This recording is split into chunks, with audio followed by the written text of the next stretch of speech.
Bonjour sixième, j'espère que tout le monde va bien.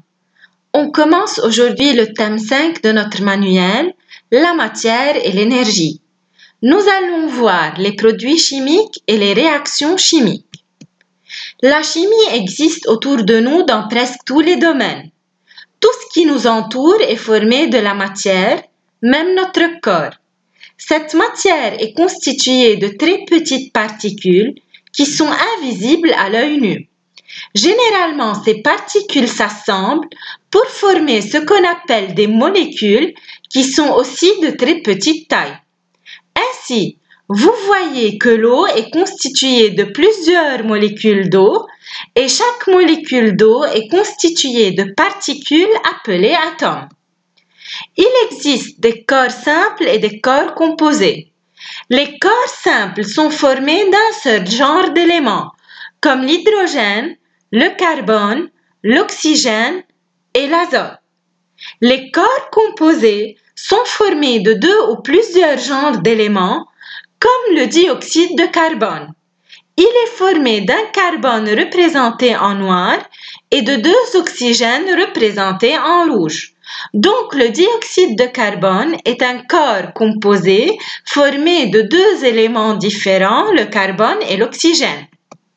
Avant de commencer, il est nécessaire de connaître la verrerie et se familiariser avec les accessoires de travail au laboratoire. Vous allez remarquer que la plupart des matériaux utilisés sont de capacités différentes et sont souvent en verre ou en pyrex. Pourquoi? Le verre convient à la plupart des situations. La majorité des produits chimiques ne l'attaquent pas. Il est transparent, résiste aux hautes températures et ne se déforme pas. Par contre, il est dangereux s'il se brise étant très fragile. Plusieurs verreries sont graduées, comme l'Erlenmeyer, le Becher, l'éprouvette graduée, le thermomètre, la pipette, la burette. Parmi les accessoires, on en cite la pince, la pincette et la balance. Il faut suivre des règles de sécurité lors des travaux pratiques. Une blouse blanche non inflammable couvrant le corps et boutonnée est très essentielle. Les cheveux doivent être toujours attachés. Il faut se laver les mains régulièrement et utiliser des gants et des lunettes pour éviter tout contact avec les produits chimiques. Enfin, il faut organiser la paillasse ou notre poste de travail et respecter les consignes d'élimination des déchets. On passe maintenant aux acides, aux bases et au sel. Vous avez sans doute déjà entendu le mot acide par la sensation que nous procurent certains aliments, tels que le citron. Mais peut-être aussi vous avez utilisé à la maison des acides comme l'acide chlorhydrique utilisé pour détartrer les toilettes. Les acides ont un goût aigre ou piquant. On utilise par contre beaucoup de bases dans notre vie quotidienne, comme le savon et l'eau de Javel. Les bases ont un goût amer. On trouve aussi des sels. L'exemple le plus simple est le sel de table. Avant de détailler chaque notion, on va expliquer qu'est-ce qu'un pH. Vous avez sûrement lu le terme pH sur certains savons, comme ici dans la photo, ou même sur une bouteille d'eau minérale. Le pH ou le potentiel hydrogène mesure le caractère acide ou basique d'une solution. C'est une grandeur sans unité comprise entre 0 et 14. Une solution est acide si son pH est inférieur à 7. Elle est neutre si son pH est égal à 7. Une solution est basique si son pH est supérieur à 7. Regardons ensemble la bande colorée. De pH 1 à 3, les solutions sont des acides forts comme le citron et le vinaigre. De pH 4 à pH 6,9, les solutions sont des acides faibles comme le thé. Donc, plus le pH est faible, plus la solution est acide. Pour un pH égal à 7, la solution est neutre comme l'eau pure. De pH supérieur à 7 allant jusqu'à pH 9, les solutions sont faiblement basiques ou vous pouvez utiliser encore le terme alcaline, comme le savon et le shampoing. De pH 10 à pH 14, les solutions sont fortement basiques, comme les détergents et l'eau de javel. Donc, plus la valeur du pH est importante, plus la solution est basique. Pour mesurer un pH, on utilise soit un pH mètre, soit un papier pH.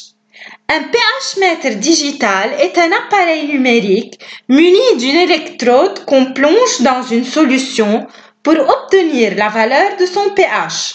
C'est la technique la plus précise et la plus rapide. Ou bien, on peut utiliser un papier pH. C'est un papier imbibé de substances appelé indicateur coloré. Il suffit de déposer une goutte de la solution sur le papier et d'observer ensuite sa couleur. À chaque couleur correspond une valeur de pH. Cette technique est peu précise. On va voir maintenant qu'est-ce qu'un indicateur coloré. Un indicateur coloré est une substance chimique qui change de couleur en fonction du milieu. Cet indicateur prend une couleur déterminée avec les acides et une autre couleur avec les bases. Donc, la couleur change avec le pH de la solution. Citons quelques indicateurs colorés. Le bleu de bromothymol devient jaune en présence d'un acide, bleu en présence d'une base et devient vert en milieu neutre. Le papier tournesol devient rouge en milieu acide, bleu en milieu basique et reste jaune en milieu neutre. L'eau de chou est un indicateur coloré naturel. Cet indicateur devient rose-rouge en milieu acide, vert-jaune en milieu basique et ne change pas de couleur en milieu neutre. Revenons aux acides, aux bases et aux sels. Un acide est tout corps capable de libérer des ions H+ dans l'eau. C'est donc l'ion H+ qui est responsable de l'acidité de la solution. On trouve les acides dans les médicaments, comme par exemple dans l'aspirine, dans les produits ménagers comme l'acide chlorhydrique. On a des acides consommables, comme l'acide phosphorique qui se trouve dans les boissons gazeuses, et des acides qui se trouvent dans notre corps, comme l'acide urique. Une base est tout corps capable de libérer des ions OH- dans l'eau. C'est donc l'ion OH- qui est responsable du caractère basique de la solution, comme le savon. Un sel est un solide cristallin, soluble dans l'eau, et qui ne libère ni des ions H+, ni des ions OH-. Ainsi, une solution acide a plus d'ions H+ que d'ions OH-. Une solution neutre a autant d'ions H+ que d'ions OH-. Et une solution basique ou alcaline a plus d'ions OH- qu'H+. On a deux types de transformation de la matière. Une transformation physique et une transformation chimique. Une transformation est dite physique lorsqu'il n'y a pas de modification de la nature de la matière, comme par exemple la bougie qui fond. La bougie change de forme, mais c'est toujours de la cire. Ou bien on peut prendre aussi l'exemple de l'eau lorsqu'elle s'évapore. C'est toujours de l'eau. Une transformation est dite chimique lorsqu'il y a une modification de la nature de la matière. Donc, il y a des composés appelés réactifs qui disparaissent ou se transforment en de nouveaux composés appelés produits ayant des propriétés différentes. Attention, les signes qui indiquent qu'une réaction chimique s'est produite sont souvent le dégagement d'un gaz ou l'apparition d'une substance colorée. Cette réaction chimique se traduit par une équation. Donc, le réactif 1 va réagir avec le réactif 2, c'est-à-dire on écrit réactif 1 plus réactif 2 pour donner les produits 1 et 2. Donc, quand le corps final est de même nature que le corps initial, comme par exemple dans la fusion des glaçons, il n'y a pas de réaction chimique. C'est une transformation physique et dans les deux cas, la matière, c'est toujours l'eau. De même, lorsqu'on dissout un sel dans l'eau, les signes d'une réaction chimique ne sont pas présents. Le sel n'est plus visible, mais garde la même nature. On prend l'exemple de la flamme de la cuisinière à gaz qui est due à la réaction entre le gaz butane et l'oxygène. Du dioxyde de carbone et de la vapeur d'eau se forment. Donc l'équation qui traduit cette réaction chimique est le butane plus l'oxygène étant les réactifs vont donner de la vapeur d'eau et du gaz carbonique étant les produits. Pour mieux comprendre les réactions acido-basiques, on fait l'expérience suivante.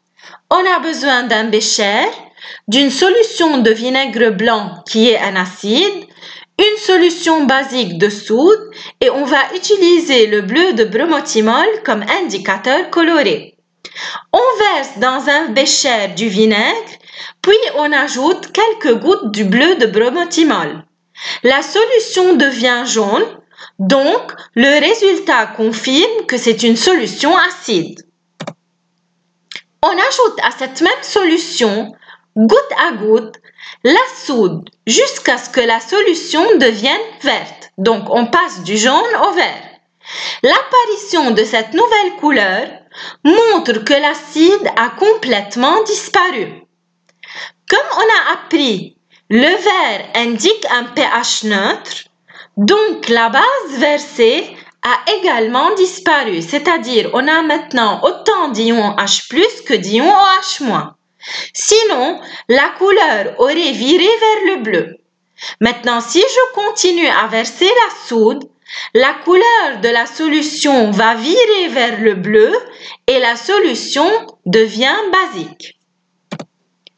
Si je prends cette dernière solution où j'ai l'acide qui est le vinaigre et la base qui est la soude et je chauffe, l'eau s'évapore laissant un sel blanc.